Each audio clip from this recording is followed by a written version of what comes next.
The fluorescent lights of the university library buzz overhead, casting a sickly yellow glow across the rows of empty study tables. It's nearly midnight on a Thursday, and I'm the only person left on the third floor, surrounded by Arabic textbooks and half-empty coffee cups that have long gone cold. My eyes burn from staring at the same translation assignment for the past 6 hours, but I can't afford to fail this class. Not when I'm barely holding on to my graduate program by a thread, working 3 part-time jobs just to cover tuition and the shoebox apartment I share with 2 other students who I rarely see. My phone vibrates against the worn wooden table, the sound harsh in the oppressive silence. An unknown number. I should ignore it, should focus on finishing this assignment that's due in 7 hours, but desperation makes me swipe to answer. Bills don't pay themselves, and I've learned to take any translation gig that comes my way, no matter how last minute or unusual. Miss Layla Hassan. A woman's voice, professional, clipped. I'm calling on behalf of a client who requires urgent translation services tonight, Arabic to English. The pay is $2,000 for approximately 2 hours of work. My hand freezes on my pen. $2,000. That's more than I make in a month at the campus bookstore. It's my rent for 2 months, or the textbooks I've been stealing PDF versions of because I can't afford to buy them. It's suspicious as hell, the kind of offer that makes every warning my mother ever gave me ring in my ears. What kind of translation? I manage, trying to keep my voice steady, professional. Legal documents? Business contracts? A private business meeting. You'll be required to sign a non-disclosure agreement, and you'll translate in real time. The location is in the city, and a car can be at your current location within 20 minutes. I should say no. Every instinct I've developed living alone in this city for the past 3 years screams that this is dangerous, that legitimate businesses don't offer this kind of money for last-minute work. But then I think of the eviction notice I received last week, the grace period that expires in 4 days. I think of my mother back in Jordan, whose medication I've been promising to send money for, but keep putting off because I can barely feed myself. I think of how I'm so tired of being invisible, struggling, one emergency away from complete disaster. I'll do it, I hear myself say. Where should I meet the car? 30 minutes later, I'm sliding into the back of a black Mercedes that costs more than my entire education, my worn backpack clutched in my lap like a shield. The driver doesn't speak, doesn't even look at me through the rearview mirror as we glide through the city streets. I watch the neighborhoods change outside the tinted windows, from the rundown blocks near campus to the glittering downtown, then farther into areas I've only seen in magazines, where old money lives, behind gates and hedges, where the kind of wealth I can't even imagine conducts its business far from the eyes of people like me. The car pulls up to a restaurant that doesn't have a sign, just a single red door in a brick building that looks deliberately understated, the kind of place that doesn't need to advertise because everyone who matters already knows it exists. My stomach twists with anxiety as the driver opens my door, gesturing for me to follow him inside. The interior is all dark wood and dim lighting, the air thick with the scent of expensive cigars and something else I can't quite place. Leather, maybe. Old money and older traditions. A woman in a sleek black suit meets us at the entrance, her eyes sweeping over my cheap jeans and university sweatshirt with barely concealed distaste. She hands me a tablet and a pen. The NDA, she says simply. Read it and sign.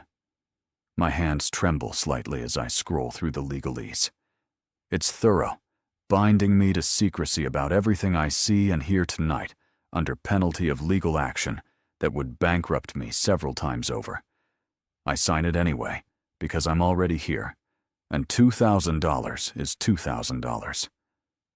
She takes the tablet back without a word and leads me through the restaurant, past tables where well-dressed couples dine on food I couldn't pronounce, through a door marked private, down a hallway that grows quieter with each step.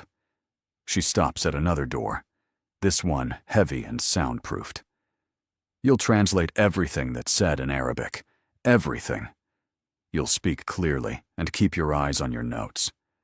Do not address anyone directly unless spoken to. Do not ask questions. When the meeting is over, you'll be compensated and return to your original location. Understood? I nod, my mouth too dry to speak. She opens the door, and the temperature in my body seems to drop 10 degrees. The room is windowless, dominated by a long table where 6 men sit. They all turn to look at me as I enter, and I feel suddenly, acutely aware of how out of place I am. These are not businessmen in the conventional sense. I can tell immediately by the way they hold themselves, by the subtle bulges under their expensive jackets, by the cold assessment in their eyes as they catalog me.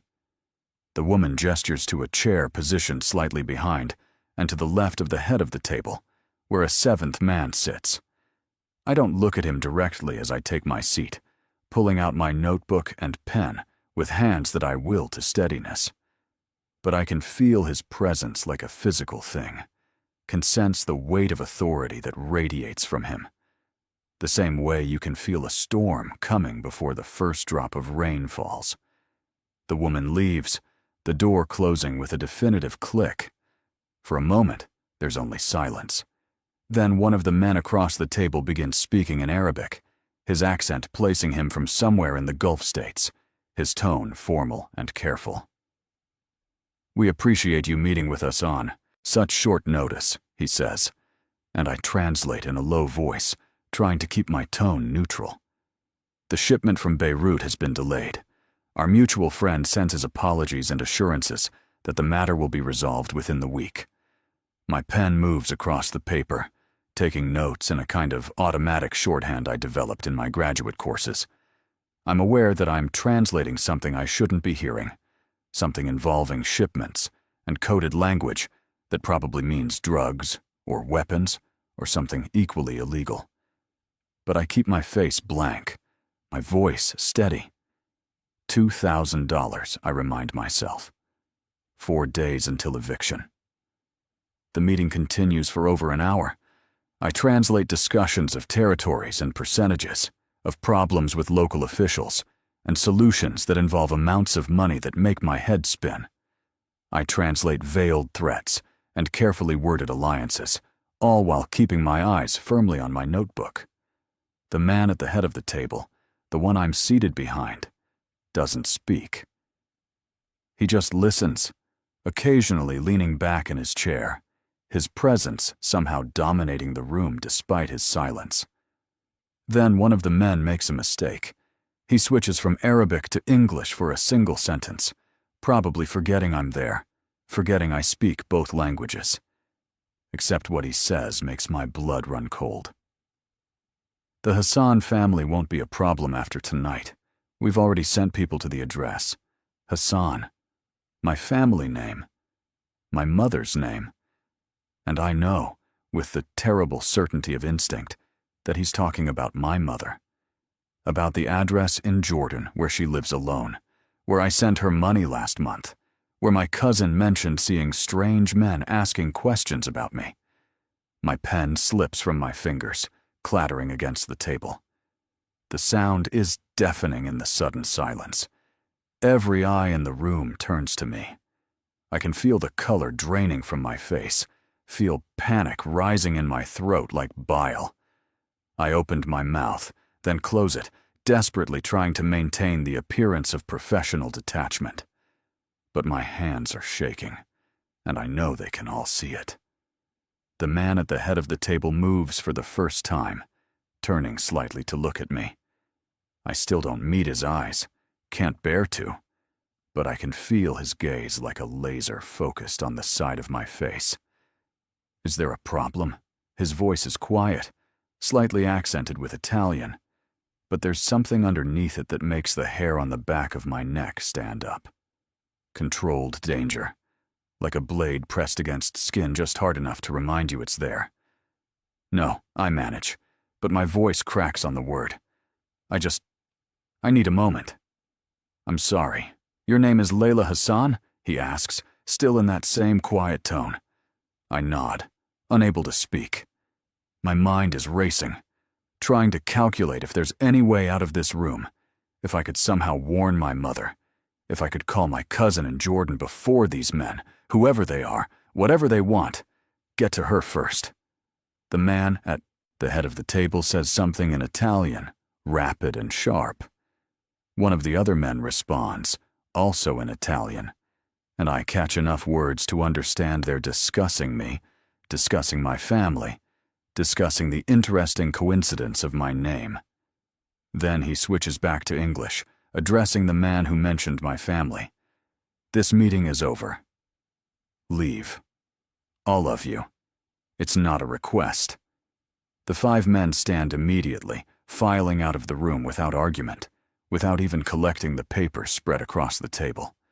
The door closes behind them, and I'm alone with the man I've been sitting behind for over an hour. The man whose face I still haven't seen, whose name I don't know. Look at me, he says.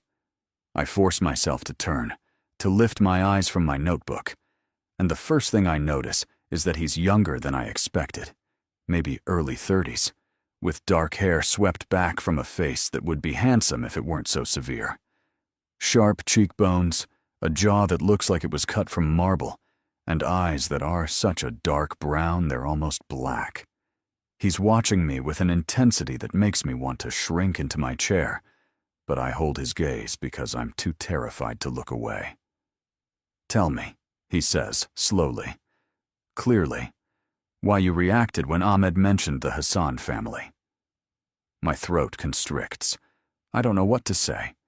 Don't know if telling the truth will make things worse or better. But I'm already drowning, and lying won't save me now. My mother. My voice comes out barely above a whisper. Her name is Amira Hassan. She lives in Amman. That's the only Hassan family I know. Something flickers across his face, too quick for me to interpret. He pulls out his phone, makes a call, speaking in rapid Italian that I can only partially follow. But I hear him mention Amman, hear him say something that sounds like cancel, hear him describe an address that makes my heart stop because it's my mother's address, the one I've had memorized since childhood. He ends the call and looks at me again. Your mother is safe. The men who were sent have been recalled. But I need to understand something. You knew what you were translating tonight. You understood that this was not a legal business meeting. I nod, my hand still trembling in my lap. And yet you said nothing. You translated accurately and professionally, even though you must have known this could be dangerous. What else could I do? The words burst out of me, months of frustration and fear and exhaustion pouring out in a rush I can't control.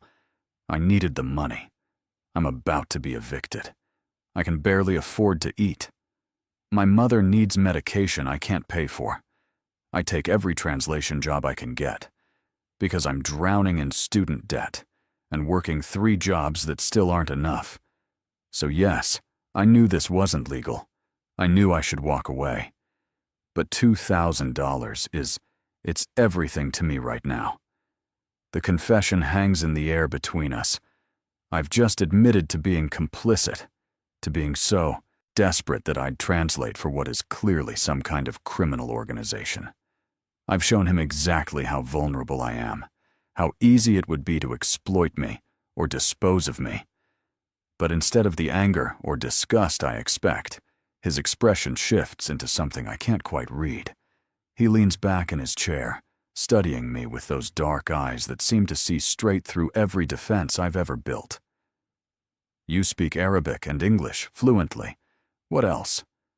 I blink at the question, thrown by the sudden shift. Italian. Enough to understand most of what you said. And French? I studied it in school. And you're a graduate student? Linguistics and translation studies. I'm supposed to graduate next semester if I can afford to finish. He's quiet for a long moment, and I can hear my own heartbeat pounding in my ears. Then he stands, buttoning his jacket, a single fluid movement that reminds me of predators in documentaries. Elegant and lethal. You'll come with me. What? The word comes out sharp with panic. Where? To your apartment. You're going to pack your things. Then you're coming to work for me. I stare at him, certain I've misheard. I'm sorry, what? You need money.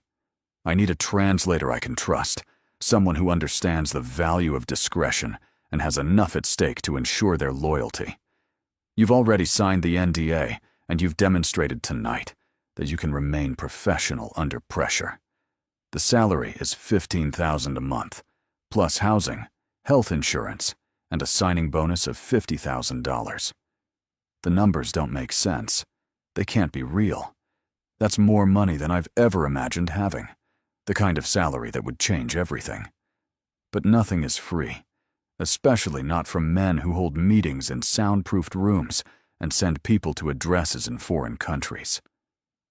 And if I say no, I ask, even though we both know I can't afford to say no, that he's already calculated exactly how trapped I am.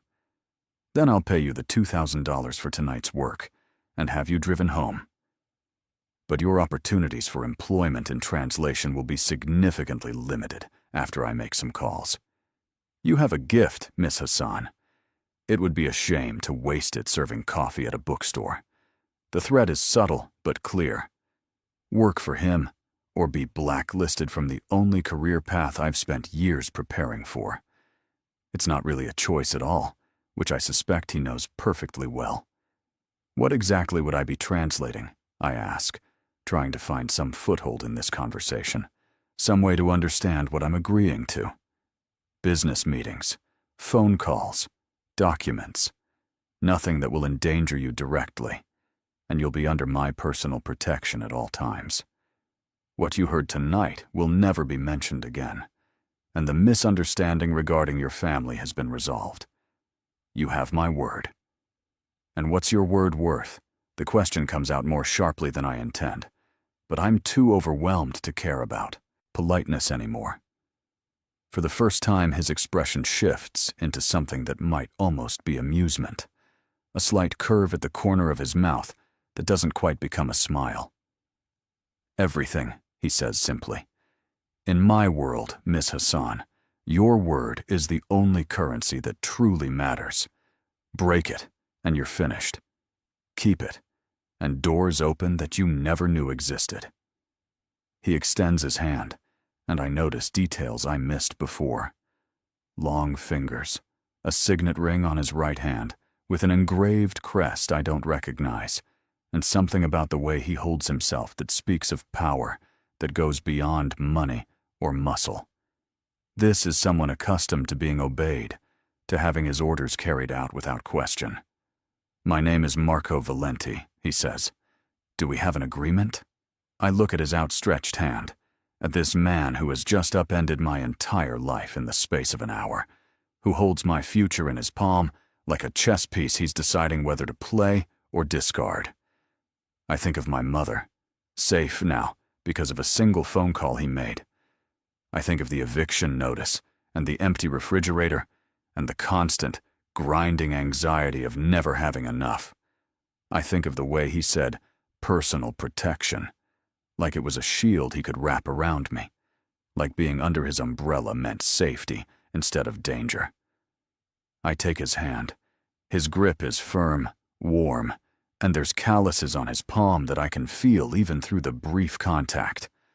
Working hands, despite the expensive watch and tailored suit. We have an agreement, I say. Good. The car will take you to collect your things. You have 1 hour. Bring only what matters to you personally. Everything else will be provided. He releases my hand and turns toward the door, and I realize the meeting is over, that I'm dismissed. But there's one more question burning in my throat. One more thing I need to understand before I step off this cliff I'm already falling from. Mr. Valenti? He pauses, looking back at me. Why did you stop them? From going to my mother's house. You didn't know who I was, didn't know if I was involved or innocent. Why protect her? For a moment, I don't think he's going to answer. Then he says, quietly, almost gently, because you flinched when you heard your family name. Because in that moment, you stopped being a translator and became a daughter who was afraid. And because I don't make war on mothers and innocents, Miss Hassan, only on people who deserve it. Then he's gone, and I'm alone in the soundproofed room, with my notebook full of translations that could get me killed, and an agreement that might save my life or end it. I don't know which yet, but the car is waiting, and I have an hour to pack up a life I've been barely living anyway, to step into something new and terrifying and impossibly, recklessly full of promise. The drive back to my apartment passes in a blur. I keep thinking I should call someone, tell someone where I'm going, what I'm doing. But who would I call? My roommates who I barely know? My mother, who I'd only terrify with the partial truth? My cousin in Jordan, who has his own problems and doesn't need mine added to his plate? I have no one, I realize with a clarity that hurts. No one who would miss me if I disappeared. No one who would notice if I changed my entire life overnight. The realization should be depressing, but instead it feels like freedom. Like I can step into this new identity, this new life, without leaving anything behind that matters. My apartment is exactly as I left it, cramped and cold, and smelling faintly of the mold that grows in the bathroom, no matter how much bleach I use. I move through it mechanically, pulling out my battered suitcase from under the bed, packing clothes that are worn but clean, the few books I actually own instead of borrowed, the photograph of my parents on their wedding day that I keep on my nightstand, my laptop, my phone charger, my notebooks, filled with translations and verb conjugations, and desperate attempts to master languages that might give me a future. It takes me less than 30 minutes. My entire life fits into one suitcase and a backpack, which is either pathetic or liberating. I'm not sure which. I leave a note for my roommate saying I'm moving out, that my share of next month's rent is on the kitchen counter, that I'm sorry for the short notice. I don't mention where I'm going because I don't really know. Don't mention who I'm going with because I'm not sure I understand it myself yet. The driver is waiting when I come down, taking my suitcase without a word and loading it into the trunk. The Mercedes glides away from the curb, and I watch my apartment building disappear in the side mirror. Watch the life I've been struggling through for 3 years fade into the darkness behind me. We drive for 40 minutes, heading into a part of the city I've never been to, where the buildings spread out instead of up, where walls and gates suggest privacy and security rather than community. The car turns into a driveway, guarded by a gate that opens automatically, follows a curved path through grounds that I can barely see in the darkness, and pulls up in front of a house that's more like a compound. Marco is waiting at the entrance, still in the same suit, but he's removed his jacket and rolled up his sleeves. I can see tattoos on his forearms, dark ink that looks like script in a language I don't recognize. He watches as the driver opens my door, as I step out clutching my backpack like a security blanket. "Welcome," he says simply, gesturing for me to follow him inside. The interior is nothing like I expected. I'd imagined something cold and modern, all steel and glass and sharp edges. But instead it's warm, lived in, with exposed brick walls and comfortable furniture that looks actually used rather than decorative. There's books everywhere, lining shelves and stacked on tables, in languages I can identify, and some I can't. Art on the walls that looks original rather than prints, a space that feels like someone actually lives here rather than just sleeps between meetings. Marco leads me up a staircase to the second floor, down a hallway with closed doors, stopping at one near the end. "Your room," he says, pushing it open. "There's a private bathroom, and the closet is stocked with basics, but you'll need to shop for anything specific you prefer. My office is downstairs, first door on the left. My private quarters are on the third floor. You're free to move through the rest of the house, but knock before entering any closed doors. The room is bigger than my entire previous apartment. There's a queen-sized bed with actual linens that look soft, a desk positioned under a window that I can see will have natural light during the day, built-in bookshelves that are empty and waiting. The bathroom has towels that are thick and new, toiletries still in their packaging, and a shower with water pressure that actually works. I set my backpack down carefully on the bed, feeling suddenly overwhelmed by all of it. By the past 3 hours that have derailed my entire existence, by the casual wealth on display in this room alone, by the fact that I'm standing in a strange house with a man I don't know, who I'm apparently now working for. "I know this is a lot," Marco says from the doorway, and I turn to find him watching me with an expression that's almost gentle. "But you'll adjust. Most people do, once they realize I'm not actually a monster." "Are you not?" The question slips out before I can stop it, but I'm too tired to care about offending him anymore. He considers this seriously. "I'm a businessman, Miss Hassan. I operate in areas that exist outside conventional law, yes, but I have rules. I don't harm innocents. I don't traffic in human beings. I don't poison communities with drugs. I provide services to people who need them, protection to businesses that want it, and consequences to those who break their word. Whether that makes me a monster or simply pragmatic, it is a matter of perspective. And what am I in all of this? Just another service you're acquiring?" "No." His voice drops lower, more serious. "You're someone with a valuable skill who deserves better than surviving on scraps and living in fear of eviction notices. You're someone who was loyal even when it might have cost you everything, who translated accurately even when you knew you were getting involved in something dangerous. That's rare, Miss Hassan. That's worth protecting." The way he says protecting makes something warm unfurl in my chest, something dangerous that I should probably examine more closely when I'm less exhausted. But right now, I just nod, accepting his words at face value because I don't have the energy for anything else. "Get some rest," he says. "Tomorrow we'll discuss your duties in detail, get you set up with proper documentation, and transfer the signing bonus to your account. For tonight, you're safe. That's all you need to know." He closes the door behind him, and I'm alone in this beautiful room that's mine, apparently, for as long as I work for a man who commands criminal enterprises with the same ease that other people order coffee.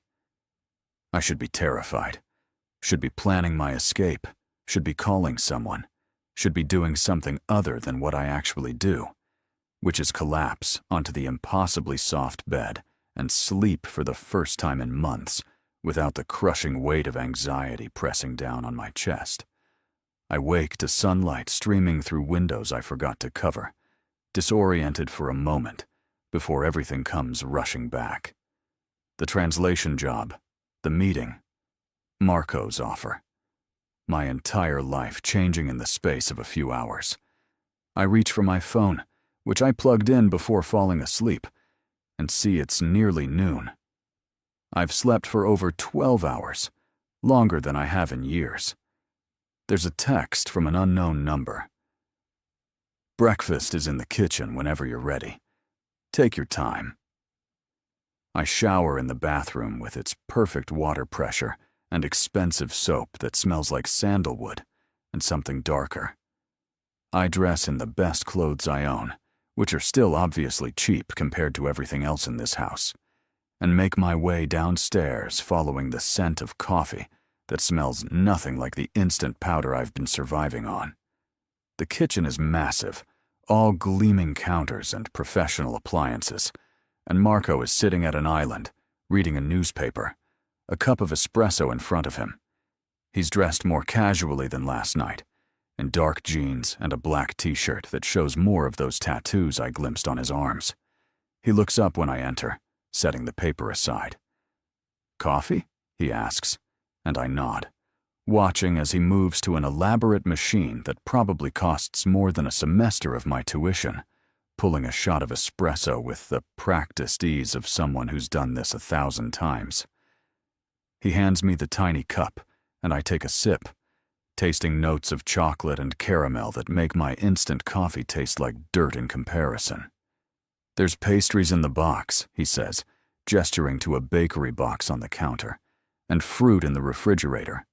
I don't keep a chef on staff, but there's always food available. You're welcome to anything you find." I take a croissant that flakes apart at my touch, still warm, probably delivered fresh this morning. We eat in a silence that's surprisingly comfortable, and I take the opportunity to study him in daylight. He's handsome in a way that's almost severe, all sharp angles and dark coloring, with eyes that miss nothing.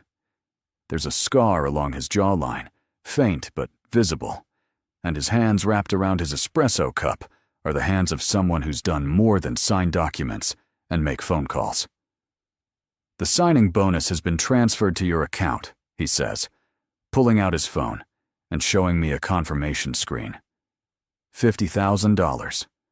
I want you to send money to your mother immediately, whatever she needs for her medication and anything else. Consider it your first priority." The casual way he says it, like $50,000 is nothing, like my mother's well-being is something he's personally invested in, makes my throat tight. I nod, unable to speak around the gratitude that I don't know how to express. "Your primary responsibilities will be translating documents, which I'll provide digitally, and accompanying me to meetings when Arabic or French translation is required. Most of your work will be here, in the house, which has an office set up with everything you'll need. You'll have normal business hours unless something urgent comes up, which I'll inform you about in advance. Your salary will be deposited on the 1st of each month." Questions? Dozens of questions, actually, but I start with the most practical. "What about my graduate program? I'm supposed to graduate next semester. You'll continue your studies remotely if possible, or on campus, if you can arrange a schedule that doesn't conflict with your duties here. Your education is important, Miss Hassan. I have no interest in interfering with it. The relief that washes through me is overwhelming. I'd assumed I'd have to drop out, sacrifice the degree I've worked so hard for. But he's already thought of it, already made accommodations. And I hesitate, then force myself to ask, "What exactly is your business, Mr. Valenti? You said you're not a monster, but you also said you operate outside conventional law. I think I deserve to know what I'm actually involved in." He sets down his espresso cup, giving me his full attention. That's fair. My family has been involved in, let's call them, alternative business ventures for 4 generations. Import and export, primarily, of goods that are heavily taxed or regulated. We also provide security services to legitimate businesses in exchange for regular payments. Think of us as a private sector that exists parallel to government institutions, filling needs that aren't being met through legal channels. So I struggle to find the right word, mafia. Organized crime. Those are the terms used by people who don't understand the complexity of what we do. But yes, essentially. Though I've been working for the past 5 years to transition our operations toward more legitimate enterprises. The meeting last night was with associates who are less interested in evolution than I am. "And the men you sent to my mother's house?" "Were sent by Ahmed, one of those associates who's been making moves without my approval. He wanted to pressure me by threatening someone connected to my organization. He didn't know you were simply a translator I'd hired for the night. The misunderstanding has been corrected, and Ahmed is no longer a concern. The way he says it, flat and final, makes it clear what "no longer a concern" means. Someone probably died because of me, because I shared a last name with a target, because I flinched at the wrong moment. The croissant in my stomach turns to lead. "Don't," Marco says quietly, reading my expression. "Don't take that guilt on yourself." Ahmed made choices that had consequences. He knew the rules and broke them anyway. What happened to him was the result of his own actions, not yours. But if I hadn't reacted, if I'd kept translating like nothing was wrong, my mother might still be in danger. Or someone else might be dead instead. I don't know how to process this, how to reconcile the man offering me coffee and croissants with the man who orders people eliminated with a phone call. Welcome to my world, Miss Hassan.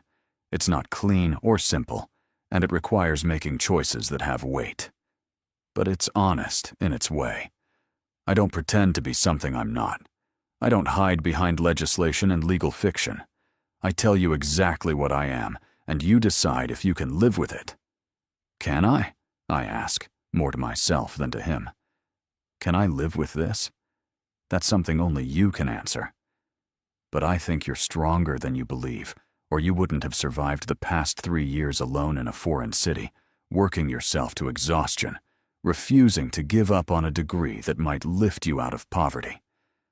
That takes courage, Miss Hassan, the same courage that will serve you well here. The conviction in his voice makes me want to believe him, want to believe that I'm more than just a desperate graduate student who got in over her head. Want to believe that I can navigate this world of wealth and violence and coded language without losing myself in the process. The rest of the day passes in a blur of documentation. Marco sets me up with a company credit card for personal expenses, shows me the office where I'll be working, introduces me to Rosa, the woman in the black suit from last night, who apparently manages his household and legitimate business operations. She's cold but professional, walking me through systems and protocols with efficiency that suggests she's done this before, integrated new people into Marco's orbit. My first translation assignment arrives that evening, a contract in Arabic that needs to be rendered into English. It's legitimate, or at least appears to be, an import agreement for olive oil from Lebanon. I work in the office Marco set up for me, which has a computer that runs faster than anything I've ever used, and a chair that doesn't make my back ache after an hour. The work is straightforward, and I finish it in 2 hours, sending the completed translation to Marco's email. He responds within minutes. Excellent work. This is exactly what I need. Thank you. The thank you catches me off guard. I'd expected commands, demands, the kind of brusque treatment I got from professors who saw graduate students as cheap labor. But Marco treats me with a respect I haven't experienced in years, like my skills actually matter, like I'm valuable beyond my ability to perform a service. The weeks that follow settle into a routine that feels almost normal. I wake up, have coffee, work on translations in the office, or attend meetings where I translate business discussions that range from legitimate imports to more questionable arrangements. I finish my graduate coursework remotely, my professors surprisingly accommodating when I explain I'm working full-time now. I send money to my mother, more than enough for her medication, and then some. And her voice on the phone cracks with relief and gratitude that makes my eyes burn. Marco is a constant presence, but not an oppressive one. He works long hours, takes calls in Italian and English at all hours, disappears from meetings that he doesn't require my presence at. But when I am needed, he's careful with me in a way I don't fully understand, making sure I'm comfortable, checking if I need anything, maintaining a professional distance that feels somehow considerate rather than cold. I start to understand the rhythm of his world, the men who come for meetings, some legitimate businessmen, and some clearly not. The phone calls that end with terse commands in Italian that I'm learning to understand better. the packages that arrive and are checked carefully before being accepted, the guns I sometimes glimpse on men who visit, and the way Marco moves with an awareness that suggests he's always calculating exits and threats. But I also see other things. The way he's patient with Rosa when she's overwhelmed with managing schedules. The donations he makes to charities that support refugees, which I process the paperwork for.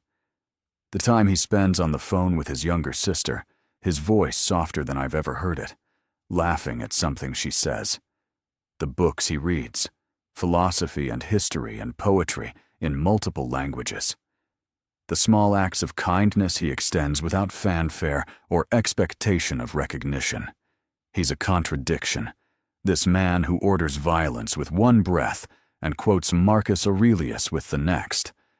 And I'm finding it harder and harder to maintain the professional distance I know I should keep, to ignore the way my pulse quickens when he enters a room, to pretend I don't notice how his eyes sometimes linger on me for a beat, too long before he looks away. It's been 6 weeks when everything shifts. I'm working late on a particularly complex contract, trying to capture the nuance of Arabic legal language in English, when Marco appears in the doorway of my office. There's an edge to him tonight, a tension in his shoulders that I've learned to recognize as stress. "I need you to come with me to a meeting tomorrow night," he says without preamble. "It's with some associates from Marseille, and they'll be speaking primarily in French. But there may be some Arabic as well, and I need you there to translate and to observe." "Observe?" I ask, setting down my pen. I'm trying to determine if these men are trustworthy, if a partnership with them would be beneficial or disastrous. You have good instincts, Layla. I've seen how you read people in meetings, how you pick up on tension and deception. I want your assessment after. It's the first time he's used my first name, and something about hearing it in his voice makes warmth spread through my chest. It's also the first time he's asked for my opinion on something beyond translation, treating me as more than just a language tool. "Of course," I say. "What time?" 7. "And Layla?" He pauses, a muscle in his jaw tightening. "Wear something nice. These men are traditional, and appearances matter to them. They'll be assessing me based on the company I keep. The implication is clear. I'm being brought along not just as a translator, but as a prop, someone to make him look successful and sophisticated. It should bother me, but instead I find myself thinking about the credit card he gave me that I've barely used, about the boutiques I pass sometimes on my way to campus, about appearing beside him as someone worthy of being in his orbit. I spend the next day in a way I never have before, shopping not out of necessity, but out of desire to look a certain way. The saleswoman at the boutique helps me find a dress in deep emerald that skims my figure without being obvious about it, elegant but modest enough to satisfy traditional men. Heels that add 3 inches to my height. Simple gold jewelry that whispers wealth rather than screams it. When I come downstairs that evening, Marco is waiting in the foyer, dressed in a charcoal suit that fits him perfectly, his hair swept back, looking every inch the powerful businessman. His eyes sweep over me, and something flashes in their depths before his expression smooths into neutrality. "You look," he pauses, searching for the word. "Appropriate. Perfect." It's not the effusive compliment I might have wanted, but the way his voice drops slightly on "perfect" makes my skin heat. We drive in his car this time, another Mercedes, but this one he pilots himself, navigating the city streets with the same controlled precision he brings to everything else. The meeting is at a restaurant even more exclusive than the one where I first translated for him, in a private room with a view of the city lights spread out like fallen stars. The men from Marseille are exactly as Marco described, traditional and formal, with eyes that assess me with calculations I can feel, even though I keep my gaze respectfully lowered. I translate as they discuss shipping routes and percentages, territories, and timelines. But I'm also watching, noting the way the older man, Michel, defers to the younger one, Laurent. The way Laurent's smile never quite reaches his eyes. The way he asks questions about Marco's other partnerships with a casualness that feels calculated. The way his hand moves to his phone twice when he thinks no one is looking, texting someone under the table. After 2 hours, the meeting concludes with handshakes and promises to finalize details within the week. Marco and I are back in the car, the city sliding past outside the windows before he speaks. Well, your assessment? Laurent is planning to betray you. I say it with certainty, even though I have no concrete proof. He was texting someone during the meeting, probably reporting on what was being discussed. He asked too many questions about your other partnerships, trying to map your connections. And Michel defers to him completely, which suggests Laurent has leverage over him. Whatever partnership they're offering is a trap. Marco is quiet for a long moment, his hand steady on the steering wheel. Then, quietly, I thought the same thing. But I needed confirmation from someone without bias. So this was a test? For them or for me? Both. He glances at me briefly before returning his eyes to the road. You passed. Your instincts are sharp, Layla. Sharper than many men I've worked with for years. The praise warms me more than it should. What will you do about Laurent? Decline the partnership. Cut ties completely. Men like that are dangerous because they're ambitious without being smart. They'll get themselves killed soon enough without my involvement. We drive in silence for a while, and I watch the city lights blur past, thinking about how much my life has changed in 6 weeks, how I've gone from barely surviving to living in comfort I never imagined. From translating academic papers no one reads to sitting in on meetings that shape criminal enterprises across continents. From invisible to seen, valued, protected. Marco? He makes a questioning sound, keeping his eyes on the road. Why did you really hire me? You could have found a dozen translators with better credentials, more experience. Why take a chance on a desperate graduate student? He's quiet for so long, I think he might not answer. Then, at a red light, he turns to look at me fully, and the intensity in his dark eyes makes my breath catch. Because in that moment, when you heard your family name, when you thought your mother was in danger, you didn't try to run or negotiate or save yourself. Your first instinct was fear for her. That kind of loyalty, that kind of love, it's rare in my world. And I thought, if you could feel that strongly about your mother, if you could be that devoted to someone you're trying to protect from thousands of miles away, then maybe you could be someone I could trust. Someone who understood what it meant to protect the people who matter, whatever the cost. The light turns green, and he returns his attention to driving, but I can't stop staring at his profile, at this man who ordered someone killed without hesitation, but who hired me because I love my mother, who operates in shadows but reads philosophy, who terrifies his enemies but treats me with a gentleness that makes my chest ache. I'm falling for him, I realize with sudden, terrible clarity, for the contradiction he represents, for the way he makes me feel safe and challenged and valued all at once, for the life he's given me. Yes, but also for the man beneath the reputation, the one who appears in glimpses when he thinks no one is watching. It's dangerous and stupid and completely inevitable, and I have no idea what to do about it. The weeks after the Marcel meeting shift something between us. Marco starts asking my opinion on more than just translations, wanting to know what I think about partnerships, about people who come to meet with him, about strategies for expanding legitimate business while maintaining the less legal operations that fund everything. He treats me less like an employee and more like a partner, and I find myself staying up late with him in his study, discussing plans over wine that costs more than my old monthly rent. It's during one of these late nights, 3 months into my employment, that the knock on the door comes.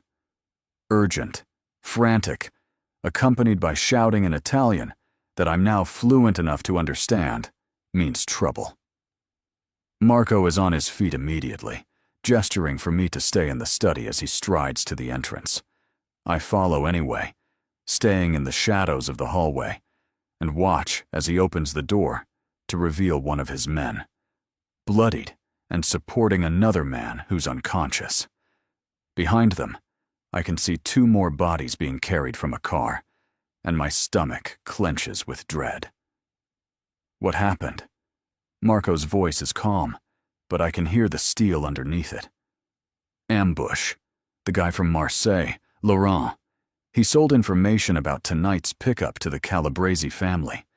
They were waiting for us. Marco's jaw tightens, but he just nods, already moving to help get the injured men inside. Call Dr. Russo and get me everything we have on Laurent's current location. The next hours are controlled chaos. A doctor arrives, treating wounds in the dining room that's been converted into a makeshift emergency clinic. Men come and go with reports, with weapons, with the grim efficiency of people who have dealt with this before.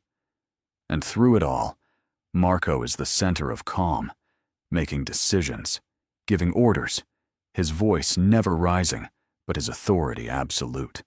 I should probably stay in my room, stay out of the way. But I find myself helping Rosa boil water, sterilize instruments, hold pressure on wounds while the doctor works. The blood doesn't bother me as much as I thought it would. Or maybe I'm just too focused on being useful to fall apart. It's near dawn when things finally quiet down, when the injured are stabilized and the plans are made, and the house slowly empties of everyone except the core team. Marco finds me in the kitchen, washing blood from my hands, my expensive dress ruined with stains that will never come out. "You should be resting," he says quietly, and I look up to find him watching me with an expression I can't decipher. "So should you. When was the last time you slept?" He doesn't answer, just crosses to where I'm standing and takes the towel from my hands, drying them with a gentleness that seems at odds with the violence of the past hours. His fingers brush against mine, and the contact sends electricity up my arm. "You didn't have to help tonight. That's not part of your job description. Neither is sitting in your study until 2 in the morning discussing logistics. I think we passed normal employer-employee boundaries weeks ago." He looks at me then, really looks at me, and I see something in his eyes that makes my heart stutter. Hunger, maybe. Or longing. Or something more complicated that I don't have a name for. Layla. My name is a warning and a question all at once. There are things you don't know about me, things I've done that would horrify you. I'm not. I can't be what you might want me to be. "And what do I want you to be?" I ask, even though I know the answer, even though I'm sure he does too. Something I'm not. Something safe. Something that won't drag you deeper into this world than you already are. I step closer, close enough that I can smell the cologne and gunpowder that clings to him, close enough to see the exhaustion in his eyes that he hides from everyone else. Maybe I don't want safe. Maybe I want real and complicated, and someone who sees me as more than just a skill set they can use. He reaches up, his hand cupping my cheek with a tenderness that contrasts sharply with the violence he ordered tonight, that he's probably still planning. "You deserve better than this. Better than me. Shouldn't I get to decide that?" For a long moment, we just stand there, close enough to kiss but not quite crossing that line. Then his phone buzzes, shattering the moment, and he steps back with something like regret in his eyes. "We'll talk about this, but not tonight. Not when I'm making decisions that could get people killed. You deserve better than that, too." He leaves, and I'm alone in the kitchen with my ruined dress and the feeling of his hand still warm against my cheek, and I know that Whatever line we've been walking between professional and personal is about to be crossed. It's just a question of when and what the cost will be when we do. Laurent is dead within 48 hours. I don't ask how, don't want to know the details. But Marco comes back to the house with blood on his knuckles that he washes off in the kitchen sink while I watch. And the way he does it, methodical and calm, tells me everything I need to know about his involvement. "This is who I am," he says, without looking at me. "This is what I do to people who threaten my family, my organization, my people. If that's something you can't live with, I'll understand.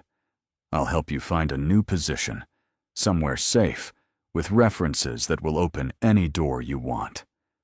I should be horrified. Should be running from this man who kills with his own hands when necessary, who operates outside every law I've been raised to respect. But instead, I cross the kitchen, take his damaged hands in mine, and begin cleaning the cuts with antiseptic that Rosa keeps in the cabinet for exactly these situations. "Your people," I say quietly. "Does that include me?" His hands tighten on mine. "Yes. From the moment I stopped them from going to your mother's house, you became mine to protect. Mine to value. Mine too." He stops, searching for the right word. "Yours?" I finish for him. "The way you're mine. Whether that's smart or safe or any of the things it should be, it's true. So stop trying to push me away from my own good, and just accept that I'm choosing this. Choosing you, whatever that means." He pulls me close then, carefully, like I might shatter. His arms come around me, and I can feel his heart beating against my cheek. Can feel the tension in his body slowly easing. We stay like that for a long time, in the kitchen, with dawn light starting to creep through the windows, holding each other, while the world continues its violent turns around us. The shift in our relationship after that night is subtle, but profound. Marco stops maintaining professional distance, starts touching me in casual ways that speak of ownership and affection both. His hand on the small of my back when we walk into meetings, his fingers brushing mine when he hands me documents. The way he pulls out my chair, brings me coffee without being asked, notices when I'm tired or stressed, and adjusts accordingly. We don't sleep together. Not yet. There's a line we're both aware of, a final step that once taken can't be undone. But we spend our evenings together, talking long after work is finished, learning each other in ways that have nothing to do with business. I learned that he takes his espresso with 1 sugar, that he reads poetry in Italian before bed, that his father was killed when he was 19, and he had to become the head of the family before he was ready. He learns that I love thunderstorms, that I stress bake when I'm anxious, that I dream in a mixture of languages that bleed into each other. 4 months into my employment, Marco asks me to accompany him to his sister's wedding in Italy, not as his translator, but as his date. It's the first time he's publicly claimed me as something other than an employee, and the significance isn't lost on either of us. The wedding is in a small village outside Rome, at a villa that's been in Marco's family for generations. His sister, Sofia, is warm and welcoming, pulling me into hugs and speaking rapid Italian that Marco translates with amusement when I get lost. His extended family is there, cousins and uncles and aunts, who all seem to know exactly who Marco is and what he does, and who accept it with the same ease that they accept the weather. I see a different side of him here, lighter and more relaxed. He dances with his sister, gives a speech in Italian that makes everyone laugh and cry, and later takes my hand and leads me through the villa's gardens as the party continues behind us. Under the Italian stars, with music drifting from the villa and the scent of jasmine heavy in the air, Marco stops and turns to face me. He's still in his tuxedo, but he's removed the tie and undone the top buttons of his shirt, and in the moonlight, he looks younger, less burdened. I love you. The words are simple, direct, in English, because he wants me to understand them completely. I've loved you since you stood in my kitchen and cleaned blood from my hands without flinching. Since you translated documents at 2 a.m. without complaint. Since you saw exactly who I am and chose to stay anyway. I love you, Layla, and I know I shouldn't. Know it's dangerous for both of us. But I'm done pretending otherwise. My breath catches, my heart doing something complicated in my chest. I love you too. God help me. I love you, even though I know all the reasons I shouldn't. Even though you're dangerous and violent and operate outside every rule I was raised to follow. I love you because you protected my mother without knowing her.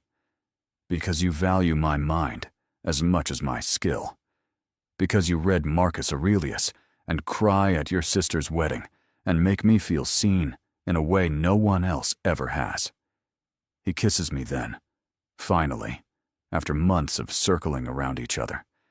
His hands frame my face like I'm something precious, and the kiss is gentle at first, tentative, as if he's afraid I'll change my mind. But I won't. Can't. Not now that I've admitted the truth to both of us. I kiss him back with all the longing I've been suppressing, and his control breaks, the kiss deepening into something that promises everything we've been denying ourselves.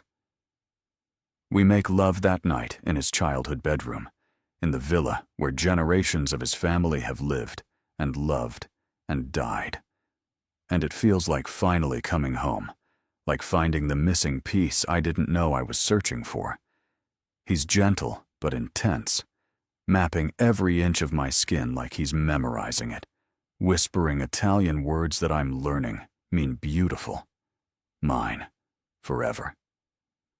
Afterward, tangled in sheets that smell like summer, and him, Marco traces patterns on my bare shoulder and tells me things he's never told anyone. About the burden of leadership, about the guilt he carries for lives lost under his command, about the dream of someday leaving this life entirely and disappearing into anonymity. And I tell him about the loneliness of the past 3 years, about the terror of never being enough, about the strange relief of finally belonging somewhere, even if that somewhere is complicated and dangerous. We fly back to the States as a couple, no longer bothering to hide what's between us. Rosa takes one look at us and nods approvingly, already moving Marco's clothes into my room without being asked. His men treat me with a deference that speaks of me being officially recognized as his partner, under his protection, part of his inner circle. Life settles into a new rhythm. I finish my graduate degree, graduating with honors, and Marco throws me a party that's attended by academics and criminals in equal measure, none of them knowing quite how strange the mixture is. I start working as a consultant for legitimate translation services, building a career that exists alongside but separate from my work for Marco.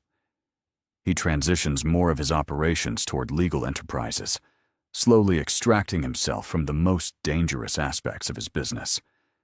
But danger, I'm learning, is never entirely escapable in his world.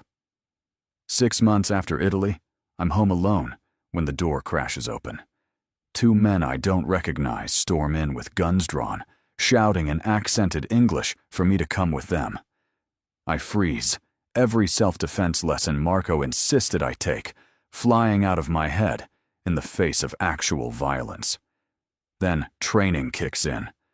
I hit the panic button hidden in my pocket, the one Marco made me promise to always carry, and I run. Not toward the door, which they're blocking, but toward the study where I know there's a safe room hidden behind the bookshelf. I can hear them behind me, hear them crashing through the house, and I'm fumbling with the bookshelf mechanism when hands grab my arm. I fight then, using techniques Marco drilled into me during countless hours in the gym. I'm not strong enough to win, but I'm quick enough to hurt. and my elbow connects with someone's nose with a satisfying crunch. It earns me a backhand that splits my lip, sends me sprawling, and I'm scrambling backward when the front door slams open again. Marco appears like an avenging angel, moving with lethal grace and fury I've never witnessed directed at anything except targets. He's already decided deserve death. He has a gun, but he doesn't use it. Seems to want to hurt these men with his hands instead. The fight is brutal and brief, and when it's over, both intruders are unconscious or dead. I can't tell which, and Marco is crossing to where I'm huddled against the bookshelf. "Are you hurt?" His hands are on me, checking for injuries with a gentleness that contradicts the violence he just enacted. The split lip, bruises already forming on my arm, but nothing serious. I'm shaking though, adrenaline and fear making my whole body tremble. "I'm okay. I got your alert. I knew you'd come. Always." His voice is fierce, possessive. "Always, Layla. Anyone who touches you signs their own death warrant." He calls his men to clean up the mess, calls the doctor to check me over despite my protests that I'm fine. Later, when we're alone in our bedroom, and I'm cleaned up and the shaking has finally stopped, he holds me close and tells me that the men were sent by a rival family trying to leverage him, that it's been dealt with, that it won't happen again. But we both know that's not entirely true. As long as I'm with him, as long as I'm known to be his weakness, I'll be a target. It's the price of loving someone whose life is built on violence and power. "Worth it?" he asks quietly, like he's afraid of my answer. I think of the past 8 months, of going from barely surviving to thriving, from invisible to cherished, from alone to belonging. I think of how he looks at me like I'm the center of his universe, how he values my mind and my heart equally, how he's never once made me feel less than his equal, despite the power he wields. I think of coffee at midnight, and arguments about translation nuances, and the way he reads poetry in Italian when he thinks I'm asleep. Worth it, I confirm. All of it. Even the scary parts. Especially the scary parts, because they remind me that this is real, that you're not some fantasy I invented but an actual person with an actual dangerous life that you're letting me into. He kisses the top of my head, his arms tightening around me. "I don't deserve you, but I'm selfish enough to keep you anyway." We spend the night tangled together, reassuring ourselves that we're both alive and whole and together. And in the morning, life continues, because that's what we do in this world Marco inhabits. We survive, we adapt, and we protect the people who matter most. A year after that night in the library, when I answered a phone call that changed everything, Marco takes me back to that university. We walk through the halls where I used to study until my eyes burned, past the tables where I survived on instant coffee and hope. He leads me to the exact spot where I sat that night and pulls out a small velvet box. "A year ago, you took a chance on a dangerous stranger offering suspicious money because you were desperate and brave and willing to do whatever it took to survive. You walked into my world knowing it was wrong, knowing it could destroy you, and you did it anyway. You've made me want to be better. Want to build something legitimate. Want to find redemption for all the violence I've enacted. I can't promise you safety or normalcy or any of the things you probably deserve, but I can promise you this. You'll never be invisible again. You'll never be alone again. You'll never be anything less than cherished, protected, valued for exactly who you are. Marry me, Layla. Make me legitimate in the one way that actually matters. The ring is an emerald, the same color as the dress I wore to that first meeting, surrounded by diamonds that catch the fluorescent light. It's beautiful and excessive and perfectly him. Wealth and taste wrapped into a symbol of forever.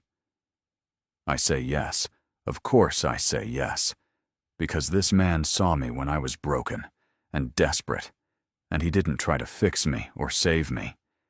He just gave me the tools I needed to save myself, and then he stayed close enough that I could choose him when I was ready. He's dangerous and violent and operates outside every rule of conventional society, but he's also mine, and I'm his, and sometimes that's enough. We marry in Italy, at the same villa where we first admitted we loved each other, with his sister crying happy tears, and my mother, flown over at Marco's expense, beaming with pride.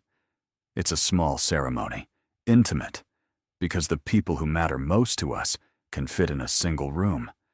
And when Marco slides the wedding band onto my finger, promising, in Italian and Arabic and English, to protect me, value me, love me for all our days, I know I've found something I didn't even know I was searching for. A place to belong, a person to belong to, a life that's complicated and dangerous and utterly, perfectly mine. The translation job that I took out of desperation turned into a career, a relationship, a family, a future. And sometimes, late at night, when Marco is reading poetry and I'm working on translations and the house is quiet around us, I think about that girl in the library who answered the phone. I thank her for her courage, for her desperation, for being willing to take a risk that looked like a mistake, but turned out to be the best decision she ever made. Because sometimes, the most dangerous choices lead to the greatest rewards. And sometimes, the man who looks like a monster turns out to be the hero of your story after all.